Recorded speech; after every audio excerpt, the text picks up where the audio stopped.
الحمد لله الحمد لله الذي من علينا بجزيل النعم، والصلاة والسلام على سيد العرب والعجم وعلى آله وأصحابه مصابيح الظلم. أما بعد، فأعوذ بالله من الشيطان الرجيم. بسم الله الرحمن الرحيم. وعباد الرحمن الذين يمشون على الأرض هونا وإذا خاطبهم الجاهلون قالوا سلاما.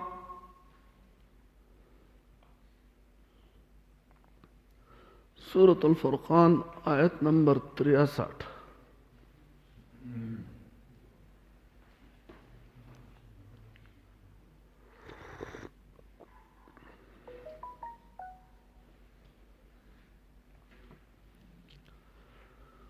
الله أكبر كبيرا. تیروتی سبقونه ستاسو ذهن کې شته؟ نشته. ځان आवाज راغی. شته که نشته؟ شته. په ټولو کې ګران عمل چې دی هغه شکر دی. تاسو ویستل زده کړي دي که نه دي زده کړي؟ شکر څه شي ته وایي؟ تا زړه د دې خبرې اعتراف وکړي، زړه د دې خبرې هر وخت کې اعتراف کړي چې ما باندې د الله ډېر احسان دی. زه په دې ټولو بندګانو کې زیات خوشحاله یم.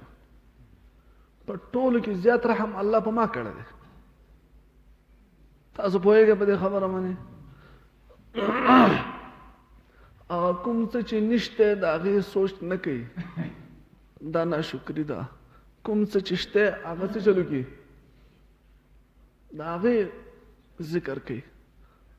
نبی کریم صلی الله علیه وسلم فرمایي واما بنعمت ربک فحدث. خپل هغه نعمت چې الله پاک پتا باندې کړی دی د دې دپاره نه چې زه داسې یم زه داسې یم که نه، د خپل تکبر دپاره نه، لویي دپاره نه. موږ خپل صفت کوو، خپل د خوشحالۍ اظهار کوو، خو د تکبر په وجه باندې تکبر دپاره نه، په دې باندې چې الله جل جلاله په ما باندې څومره احسانات کړي دي، زه د دې قابل نه یم. په دې ټولو خلکو کې زیات احسانات یې په ما باندې کړي دي. هر یو کس د دې تصور وکړي او به کوو انشاءالله. او دغه سوچ کوو کوم احسانات چې د الله په موږ باندې دي هغه سوچ کوو. نعمتونه شمارلی شو د الله پاکه، نو د هغې سوچ ولې نه کوو؟ که چېرته موږ نه څوک تپوس وکړي چې څنګه یې، څه به ورته ویو؟ ډېر زیات د الله پاک ډېر سود دی، ډېر احسان دی د الله پاک، لوی احسان دی. خپل فریاد نه کوو د غټ دا شانې خبره پوهېږئ چې بس ذرې ذرې شم هېڅ حل مې نشته، خس خس یم. خپل له کړاوونو ذکر نه کوو، بلکې الله چې تا باندې کوم احسان کړلی د هغې ذکر وکړو. خصوصا په دې باره کې انتهایي کمزوري چې دي، انتهایي کمزوري هغه زنانه دي. چېرته یو زنانه زما په خیال باندې ډېر په مشکله به داسې میلاو شي چې هغه ووایي چې زه ډېر زیاته خوشحاله یم. تاسو ته به میلاو شي چېرته داسې زنانه کور کې ته تپوس وکړې په دې کور کې انتهایي زیاته خوشحاله یم. د الله چې څه نعمونه دي، څه احسانات دي، ټول په ما باندې دي. دا به موږ څه چلو کوو؟ دوه کارونه به وشي. یو به د الله د طرف نه د نعمتونو دروازې په ځان کولاو کړو. کله موږ شکر وویسته د الله د نعمتونو دروازې به کولاو شي. او دویم شکر هغه لوی مقام دی، هغه لوی مقام دی شکر عزتمندو چې حضرت سلیمان علیه السلام تاسو پیژنئ که نه؟ لیدلی حضرت سلیمان علیه السلام دا الله پیغمبر دی. الله په تمام انبیاو کې دا داسې یو پیغمبر پیدا کړی دی چې په ده باندې چې کوم انعامات او احسانات الله پاک کړي دي، کوم لوی مقام ولا ورکړی دی، دنیوي او د اخروي اعتبار سره خو پیغمبر دی، د هغې نه اوچته مرتبه بله وي.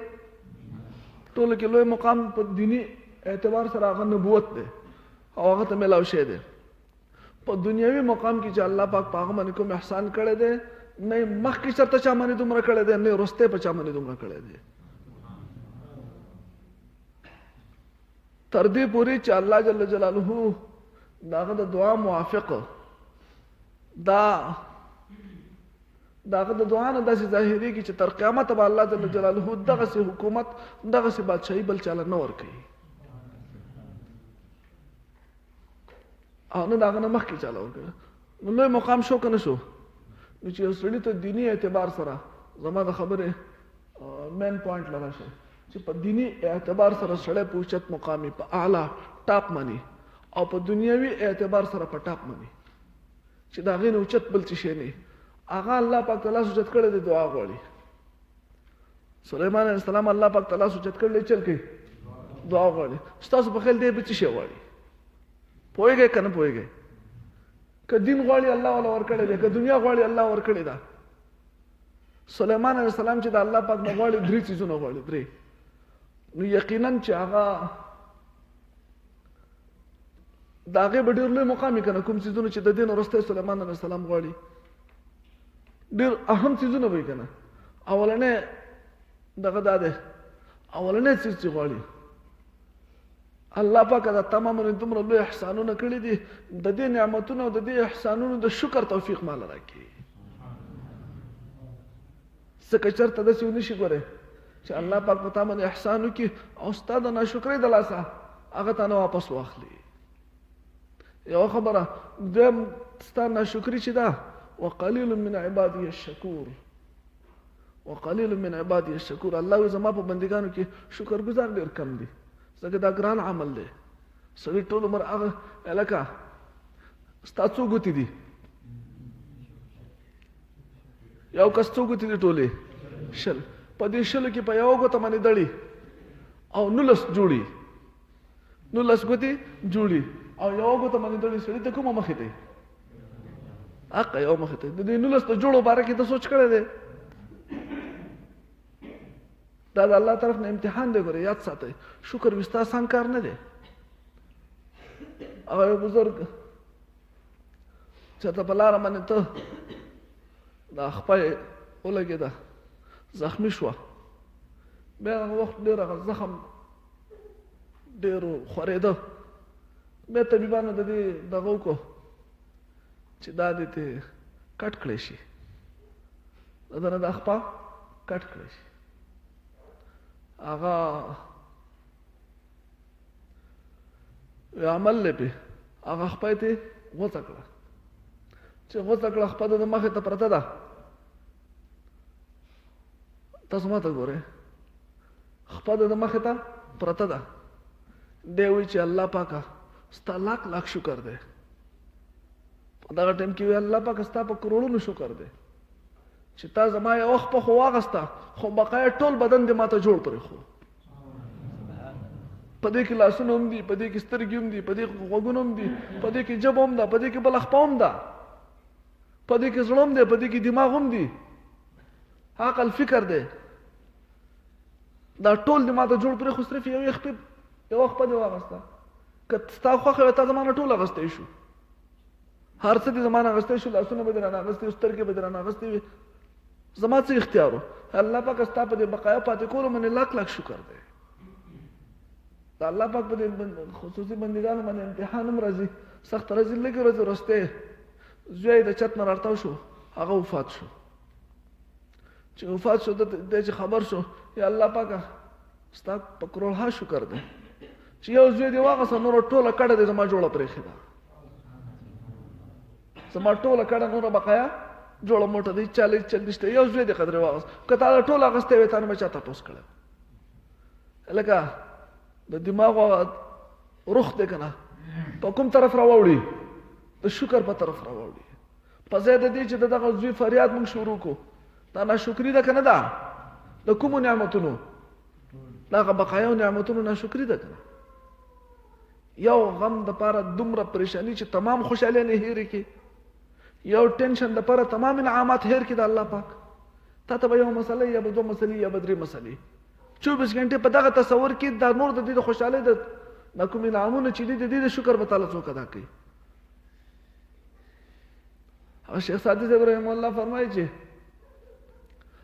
کوم سا چې موږ په دنده اخلو او بیا راوباسو،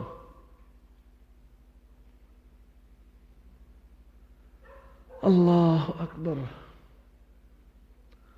کوم سا چې موږ په دنده باندې اخلو او بیا بهر ته راوباسو، په دې باندې په موږ باندې 2 شکرونه واجب شو. یو شکر د نن وستو او بل شکر د راوستو. که چېرته دا ننوتې دنده نه څومره تکلیف په اکسیجن کمی دی که نه؟ څه شي ته ولګوئ؟ وینټیلیټر باندې اکسیجن کمی دی، پوز دغه شی ولګوه. موږ تاسو ته هېڅ چاته د اکسیجن کمی نشته، ساخه په قلار باندې اخلو. الله انعام دی که نه دی؟ سا نشي اخیستی، ساړوبي ده، پریشانی ده. د خدا مسلمانانو هسپتال ته لاړ شئ، شکر پته درته ولګي. دغه نیمګړي خلک ووینو شکر پته راته ولګي. په معمولي خبره باندې د الله دومره نعمتونه هېرول یقینا ناشکري ده، ناقدري ده. هر وخت د دې خبرې سوچ په ذهن کې راوسته، دا په ذهن کې راوسته چې څه چلو دی، د الله لوی رحم دی په ما باندې. الله چېرته زمانه د دې نعمتونه عمر رضی الله تعالی عنه یو ځلې یو قسم شربت د ډېر خوږ د هغه خوښ مو هغه شربت راواغسته، هغه ته میلاو شو چې هغه خولې ته نږدې کړو، په هغې باندې مین هم ډېر زیات و، خوښ هم ډېر زیات و. چې خولې ته را نږدې کړو په ژړا شو، هغه یې واپس کړ. تپوس ته شو چې حضرت تاسو ولې ونه څښه؟ وایي داسې نه چې د قیامت په ورځ باندې الله پاک ما ته ووایي چې اذهبتم طیباتکم فی حیاتکم الدنیا، تا خپل د نیکیانو بدله په دنیا کې پوره کړې ده. دنیا کې مې تا باندې دومره احسانات او نعمتونه کړي، دومره خوشحالیانې مې درکړې وې چې تا څه نیکۍ کړې د هغې نه مې څو چنده زیات درکړي. اوس د ما سره دلته هېڅ شی نشته. لکه دا یاره به ما تعالی څوک کوي؟ الله موږ باندې په کروڑونو نعمتونه کړي دي که نه؟ موږ یو مونځ هغه ته مخې ته کوي چې ما مونځ وکړه، یا درس له تللی وم، یا مې 2 رکعته نفل وکړو. ولې الله چې په موږ باندې څومره کړي دي، د دې چې موږ روزه شپه په سجده کې پرېوځو دا شکر نشو پوره کولی، نو موږ د آخرت په څه شي په تمه یو؟ دا یاره به موږ له څوک کوي چې داسې نه چې دا نعمتونه الله په ما باندې دومره زیات کړي دي، دومره احسانات او دومره خوشحالیانې په ما راوستي دي چې د هغې شمار نشته. دا چېرته زما د نیکو بدله نه وي، داسې نه چېرته آخرت ته تش لاس لاړ شم. الله به قیامت پر ورځ کافرانو ته ووایي که نه چې تاسو کوم ښه کار کړی، کوم جهنمیان چې تاسو چې کوم ښه کار کړی د هغې بدله مې تاسو له په دنیا کې درکړې ده، اوس دلته ستاسو ما سره هېڅ شی نشته. عزتمندو مسلمانانو، ناشکري دا د کفارو کار دی. کفارو خپل ستړی بیانول، خپل پریشانیانې بیانول، خپل ایسړ کول خلکو ته، تر دې پورې تاسو ته خپل د تکلیف ذکر بل مسلمان ته کول که ضرورت یې هغه جدا خبره ده. لکه اوس حکیم صاحب دی، ډاکټر صاحب دی، هغه ته وایي که نه چاته ضرورت یا تا نه خبر نه خبر کړي چې دغه مسله ده. نور مطلق فریاد کول خلکو ته چې ما ته دا قسم تکلیف دی، ما ته دا چل دی، دا چل دی. عزتمندو دا ناشکري ده. خلکو ته د خپل تکلیف ذکر کول د الله د نعمت بې قدري ده، دا د الله پاک بې عزتي ده، د الله ګستاخي ده. ته د الله ګیله خلکو ته کوي چې الله مستا سره چې دا حالت کوم کړي دي، چا کړي دي؟ الله کړي دي. نو ته د الله ګیله خلکو ته کوي چې الله ما سره دا وکړه، الله ما سره دا وکړه. تر دې پورې چې یو بزرګ عالم پروت دی، ناجوړه دی، ډېر زیات تکلیف دی ورته، او بل عالم تپوس له راغی، دی په ډډه اوښته زګیری وکړو. هغه ورته یاد دهاني وکړه چې حضرت دا زګیری هم په ناشکرۍ کې راځي. دا فریاد د مخلوق ته ښکاره کوي. ته خپل فریاد چا ته کوي؟ مخلوق ته کوي. ځکه ته زګیری کوي چې خلکو ته پته ولګي چې دلته تکلیف دی. زګیري نه باندې کړی دی، د زګیري نه. نو په خوله باندې ویل دا د ناشکر خلکو کار دی خپل تکلیفونه بیانوي. تاسو ګورئ چېرته اکثر کسان ناسي که نه ناسي د خپل ستړې بیانوي، خپل پریشانیانې بیانوي، او خپل چې کوم ارمانونه پوره شي نه دي د هغې ذکر کوي. بس دقه یو کار دی، په دې پسې کوشش کوم نو لګیا یم، بس خراب یې کړو نو تاوان مې ومو شو وکړی د مونږ ډېر زیاته دا کار کوم چې دا کار کوم، ورپسې دا کار دی چې دا وشي، بیا ورپسې دا بل کار دی چې دا وشي، هغه کېږي یا نه کېږي که نه. او دنه هغه ټول نعمتونه هېر کړي. شکر به کوو که نه به کوو؟ لکه د شکر دپاره صرف رخ بدل کو، ته بیا ګوره چې د الله د نعمتونو دروازې کولاویږي که نه کولاویږي. موږ نعمت په ځان باندې په زور بند کړی دی، خوشحالیان یې هېرې کړو او غمونه را مخې ته کړو. خپل ځان نه زیاته تسلي بل څوک چاله نشي ورکولی. تاسو پوهېږئ څومره تسلي چې سړی ځان له ورکوي که نه، د تمامې دنیا انسانان دې راجمع شي هغه تعالی تسلي نشي راکولی لکه څومره تسلي چې سړی ځان له ورکولی شي. خپل غم د ځان نه په خپله هېرول، خپلې پریشانیانې د ځان نه په خپله شاته کول، ټینشن نه کول، ټینشن فری زندگی، غم نه، د خوشحالیانو شکر کول وسته. دا عمر خو زمونږ د محبت لپاره کم دی، دا عمر خو زمونږ د محبت لپاره کم دی. حیران یم چې نفرت ته وزګارېږي خلک څنګه. دا عمر خو د شکر دپاره کم دی، دا ناشکري پکې څنګه کوو چې تمامه زندگی په شکر کې وباسو؟ دا کمه ده. لکه د تبلیغیان چې پاتې ټولو کې اول څه خبره کوي؟ الحمدلله چې الله موږ انسانان پیدا کړي. لکه کوز ګیدړان پیدا کړی دی، سپي پیدا کړی دی، او د انسانانو نه وروسته بیا مسلمانان پیدا کړي. د دې نعمت شکر موږ ته قیامته پورې پوره کړو چې موږ ته الله ښکلی دین اسلام نصیب کړی دی. دا خبره وي خو موږ به چېرته سوچ کړی دی؟ او بیا د نبي کریم صلی الله علیه وسلم په ښایسته امت کې پیدا کړي چې هغه غوره امت دی. د دې موږ څه درخواست کړی و او بیا په ښکلي شکل کې پیدا کړي. دا ټول د الله پاک فری انعامات دی په موږ تاسو باندې. موږ تاسو سره دومره ټیم نشته چې د دې سوچ وکړو چې الله ما باندې څومره احسان کړی دی. الله اکبر. بیا په لاسو خپو باندې جوړ عقل برابر، دماغ برابر، سوچ کولی شي، سترګو باندې جوړ ویلی شي، اورېدی شي. الله اکبر. کوم نعمت به یادوي د الله پاک. الله په پروني سبق کې زمونږ اخرنی ټکی پاتې شو د الله د نیکانو بندګانو دریم صفت و. اولنی صفت بندگی، دویم صفت په ځمکه باندې په عاجزۍ سره تلل، یعنی عاجزي کول، اختیارول چې زه هېڅ شی نه یم، زه څه شی نه یم، هېڅ شی نه یم. دا خبره یوازې سوچ کول، چې خلکو په مخ کې نه. څنګه سوچ کولو؟ یوازې یوازې چې یوازې زه ناست یم که نه، خالص غلی ناست یم او خوشی ناست یم او مراقبه کې یم چې زه د دنیا په ټولو کې کمزور یم. ځکه د الله دې دومره احساناتو ته ګوره، زما دې کارکردګۍ ته ګوره، زما دې اعمالو ته ګوره، زه څه کوم الله ما سره څه کوي. یقینا زه په ټولو کې کمزور یم، یقینا د الله په دې مخلوق کې په ټولو کې نل ځای یم، په ټولو کې صفر ځای یم. دا خبره کله سوچ کول؟ یوازې خلکو په مخ کې خو به سړی ووایي، په خوشحالۍ به ووایي که نه، خو یوازې د ده زړه دا خبره نه تسلیموي. ګورئ چې نه د دین په اعتبار سره څه شی یم، نه د دنیا په اعتبار سره څه شی یم، په ټولو کې کمزور یم، هېڅ شی نه. عاجزي دې الله زموږ نصیب کړي. عاجزي لویه بادشاهي ده، لویه بادشاهي ده. کله په تا کې څه خبرې اوچتوالی پیدا کړه که نه، څه خبرې د وجې نه ستا په ذهن کې څه شی راغی؟ اوچتوالی راغی، فورا استغفار ووایه، فورا د هغې علاج وکړه. ګورئ چې ګورئ زه څه شی نه یم، دا د الله احسان دی. زه څه شی یم؟ حقیقت زما ما ته معلوم دی، الله ته معلوم دی. عمر رضی الله تعالی عنہ، هغه ستاسو زما غوږ ته فکر دی، عمر رضی الله تعالی عنہ امیر المؤمنین دی. د دې پاکستان عمره تقریبا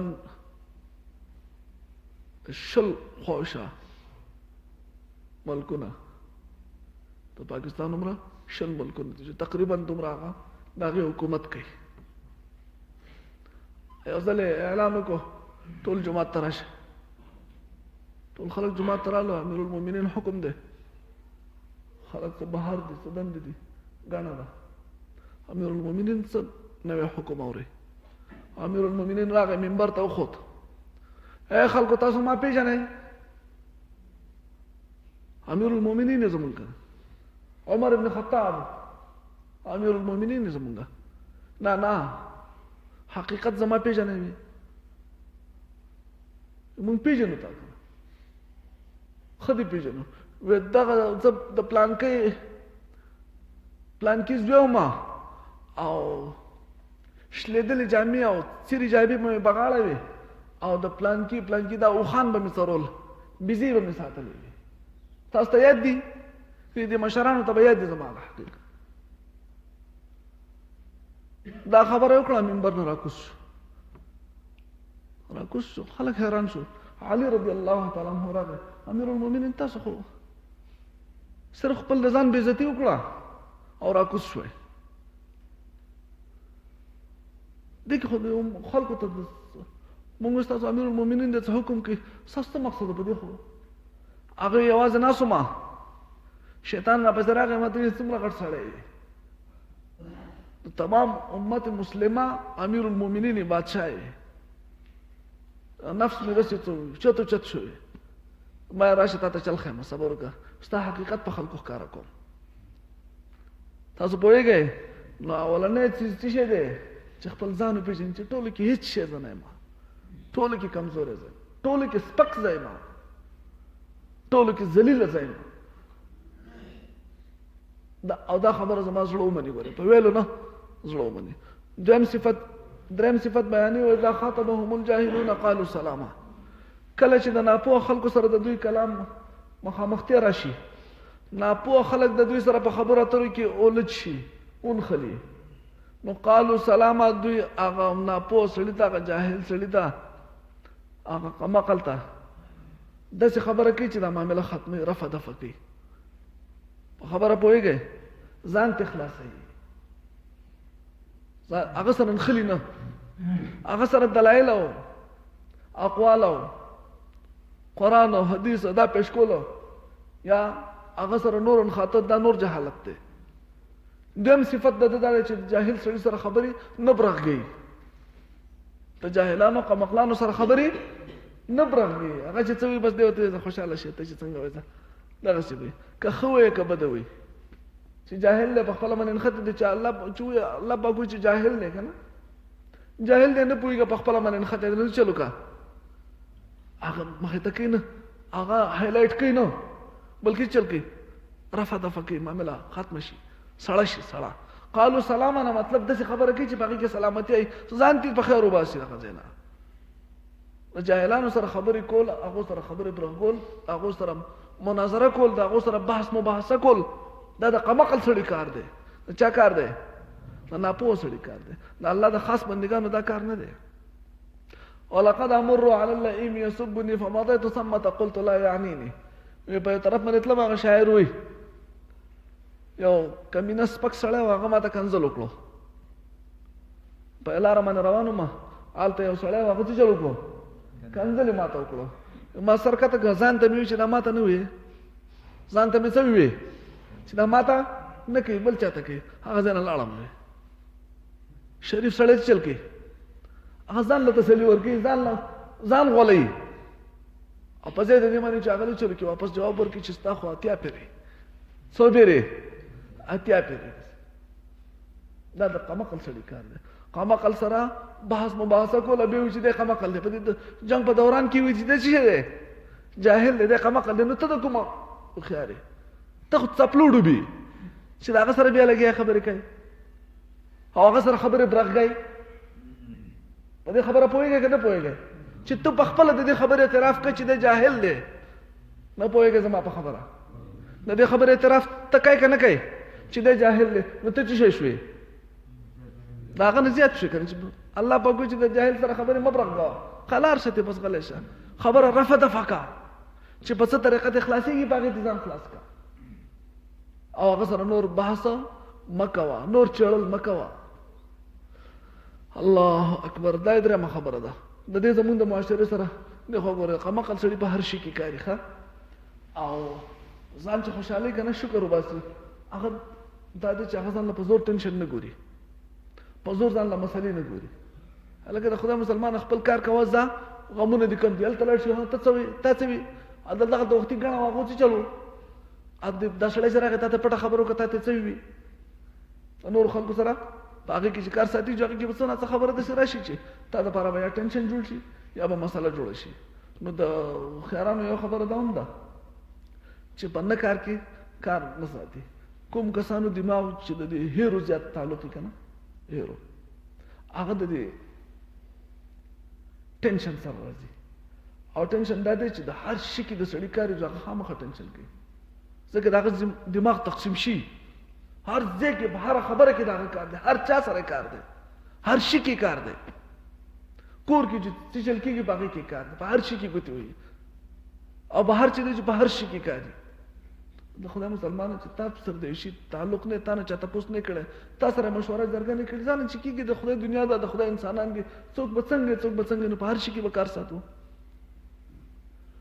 الله اکبر واذا خاطبهم الجاهلون کله چې نه په خلکو سره مخاطبه شي او خبر راشي ته پته ولګي چې ده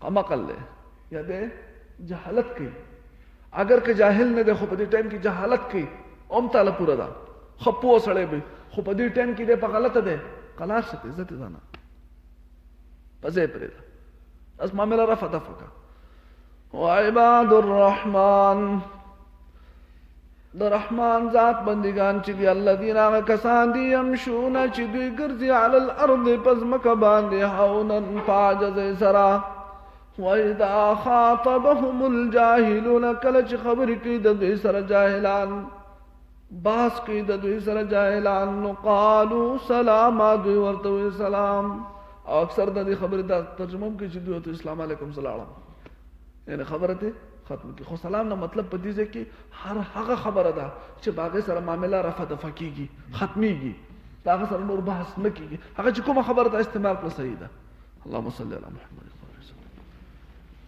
ربنا ظلمنا انفسنا وان لم تغفر لنا وترحمنا لنكونن من الخاسرين